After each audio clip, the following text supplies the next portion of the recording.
Hi, Terrence. Thanks for being here with me again today. Hey, Sean, it's been real.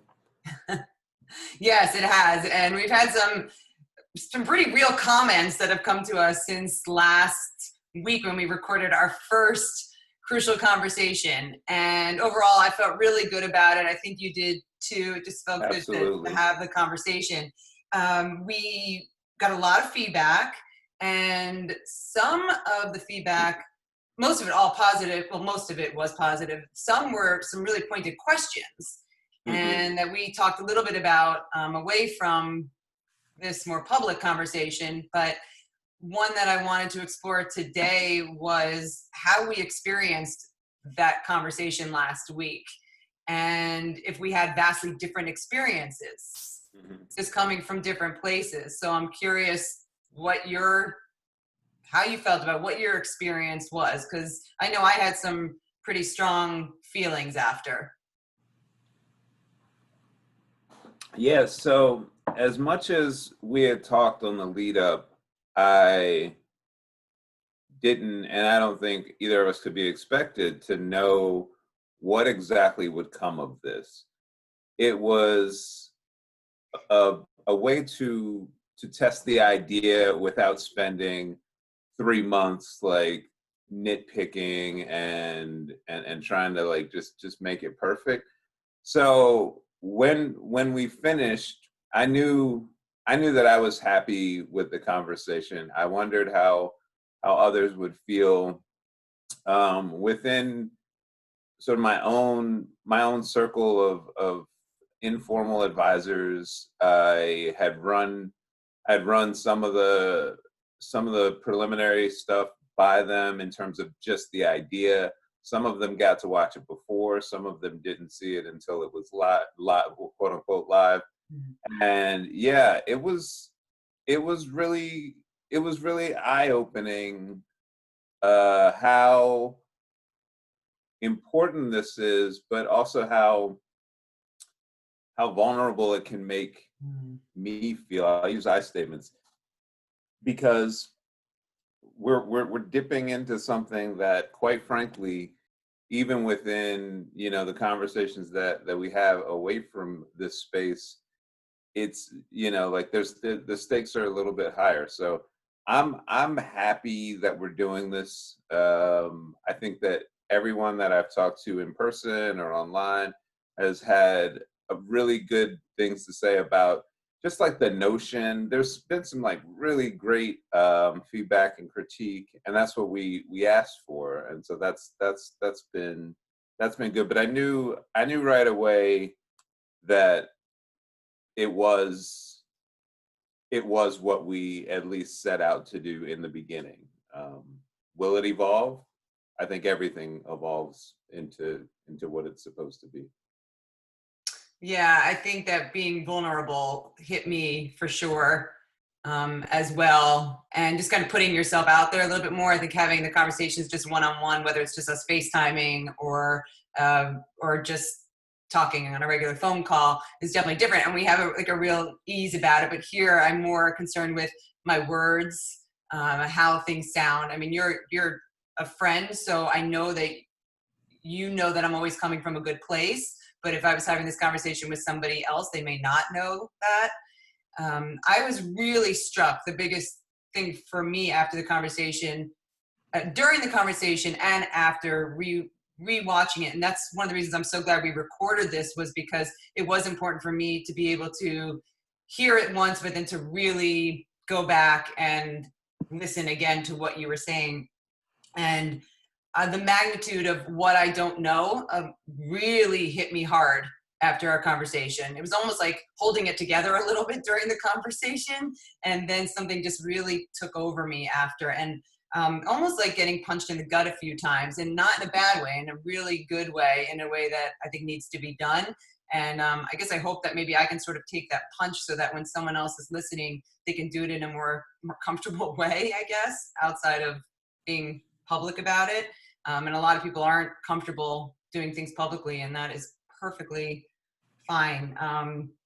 Some of the things you said just really kind of woke me up. And I used a sort of an odd word in an email to you, but I said that I felt like I was coming out of a white coma You for actually so said a many white years. comma. I said comma, and then I realized I had a typo, okay? You have to bring that up. Yes, I was not in a white comma, I was in a white coma. And what I meant by that, the word just came to me sort of naturally as I was typing, but I meant that I just, I'm someone who a few weeks ago thought I didn't have a racist bone in my body. That's what I would have told you. And then I never heard the word anti-racist, and all of a sudden this is here and it's big. And the things that you were talking about and things that I'm reading are just, they're hitting me really hard, but I think in a really good, positive way. Good. I You mean, can't go and back. I don't take, I mean, you were like learning these things before we decided to jump into this. So I don't want people to think like, oh, she talked to Terrence once and Yeah. now like you were emerging into that space. And I talked a lot about, or I talked too little about the shaping of this context, and some of the feedback that people have given is like, well, you said that you entered in this to this conversation because you have trust, and where does that trust come from? um I've been observing sort of you like coming out from a position where you could be comfortable. You didn't have to say a lot of the things that you were saying. You didn't have to engage in a lot of the conversations that you were engaging in. Times that by, close your ears, you're old, like 27 years of knowing another person, since the early 90s, and seeing that they've demonstrated consistent integrity across that time. And then you add on the factor of they are now at a place where I think we want ideally people to be able to reach. So I'm curious about what that formula is. Like, how do you get from a place to where you don't necessarily have to think about or engage in topics related to race, ethnicity, other types of difference in your life, and still feel like a good individual? But there you were, like putting yourself out there. um and so like that just sort of solidified what I knew about the consistency of your integrity over the course of time. But people asked that question, so that was for the Mhm. viewers back home, because more than one person brought that up. Yeah, and I mean, I thank you so much for saying that. That's really all I can say. I appreciate that you. I'm grateful, I should say, for your trust, and I know you would have to have that trust in order to do this with me. A lot of people asked about the uncomfortable nature of these conversations, and we hear that there's right now there's some people doing, or one man doing, a series called Uncomfortable Conversations with a Black Man. So that word uncomfortable is around a lot, and I wanted to just maybe talk about, why are these conversations so uncomfortable? Is it more uncomfortable for me than it is for you? Like, I want to spell it out. What is it that's so uncomfortable about this? I can start, or you can start. Yeah, I mean, Are you uncomfortable? it's hard to gauge. I'm very comfortable in being me and who I am. I have an outward presence for a very long time that is actually specifically geared towards setting myself aside from whatever you consider normal. And I've endured whatever feedback that has given me for since high school, right? Like I've been on that journey. So that allowed me to like understand that even if I saw someone look at me through a lens that I don't see myself in, I didn't have to internalize that message. I could take it, and this is just me. I'm not speaking for every person out there, but I have a lot of confidence in who I am, in my blackness, in my whatever, my goofiness, like a lot of traits that I carry. But I walk into the room and they're not like, oh, there's the goofy guy. No, it's necessarily there's the black man. And I love that. I mean, I don't shy away from that a bit. So I'm not uncomfortable especially in this setting, there are people who I would be uncomfortable engaging in conversation with if I knew that they had like very outward, very aggressive, racialized markers or racist markers. I don't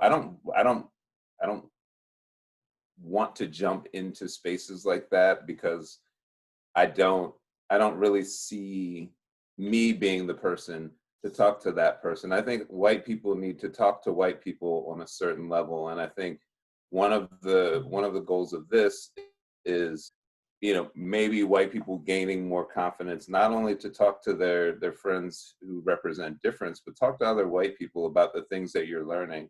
And implied in there is go and learn some things, because I think that we can all do that.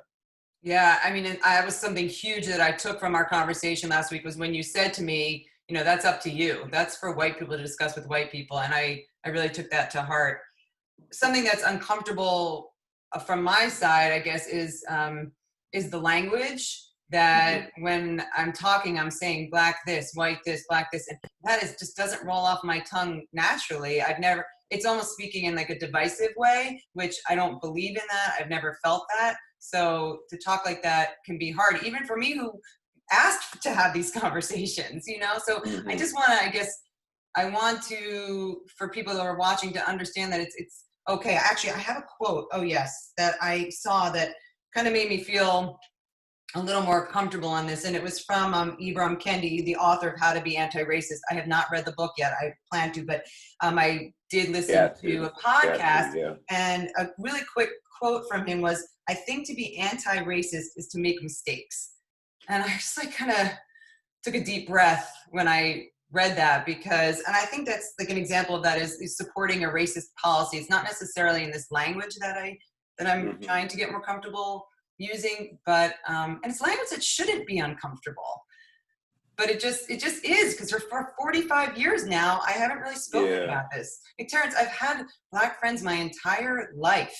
I mean, part of that is I played basketball from the time I was little through college, and so my world just Sure. was inclusive, and I Yeah. never thought to ask those black friends how things felt and looked from their perspective. I mean, we've known each other since college, and we have never had a conversation like this. Not that we've spoken much, in those years, but still, but we played basketball together. We were just friends, and Hmm. it so it's Yeah. I mean, all so new. it's it hits you when it hits you. I don't think that there's, well, first of all, we can't look back, right? You can't Yes, you can't very like put true. yourself on the line for anything that you did or didn't do when you were 20 years old. Your job was to hit that 12-footer, and you did your job consistently. And so and obviously, like, when you spend a lot of time with people, when you share space, you share meals, like there's a camaraderie there, there's something there. It's not like you were just existing in isolation and Mhm. didn't care about these people. But quite honestly, I wasn't running around having conversations about my racial identity every single day of my life. Like, that's not who I was. I represent who I am, and I think that if people want to engage in that, and certainly the things that I engage with are necessarily focused on that. But I think there's different ways, especially at that time. Now we live in a very different time, and people are looking not only to have this dialogue within themselves and this learning within themselves, but now we're at the age where we've got young children, not me personally, but people in who are contemporary to me have young children, and they're trying to figure out, okay, not just for me, because I feel like I can do the learning once I realize I need to be doing this learning.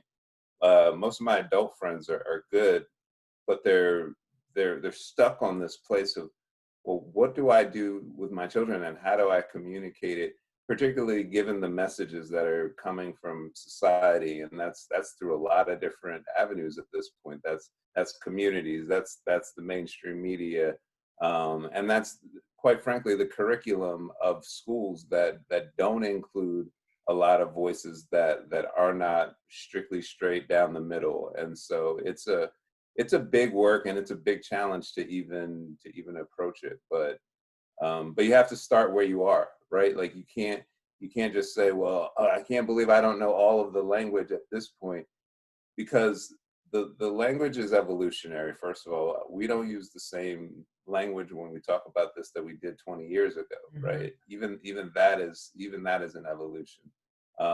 So you have to be patient with yourself, and but don't let your patience turn into just long-term complacency. I know the two words sound the same, but they're quite different.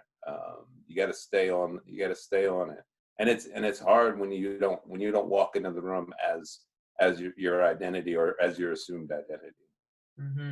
And I think it's really important. I want to make it clear that in no way when I express these feelings that I'm looking for you to validate or to, I think that's something that I want to make sure that when I come to you or anybody, that it's not for you to say, oh, honey, don't feel that way. It's okay. And Have I I know ever? you don't do that. I don't. I think That's it's not really me. important for You people can ask my wife. Like that's not my personality. yeah, I know. And that's exactly what I wanted to talk to you. We are going to have to continue this conversation later. I feel like we're just getting started and have hit on some awesome things to launch us into our next crucial conversation. Okay. So just because of time and Okay. Yeah. We want to keep it there. and the ability to really take in what we're talking about. All right. So I thank you again, and I look forward to Yes. a lot more of these conversations. And I'm glad that we're on the same page, and that I hope people take something really positive from it. And if nothing else, just that it keeps the conversation going, because we can't let up. It's just way too easy. You can't just go to one protest, read one book, and say, I feel better Watch about one myself. video, watch Yeah, one crucial conversation, and think you no. figured it out. So, And I think, and but that's keep why. watching. Keep Yes. watching. Okay. Thanks, Terrence, so much for your All right. time. I Yep. really do appreciate it. I'll All see you right. next week. See you next week. Bye.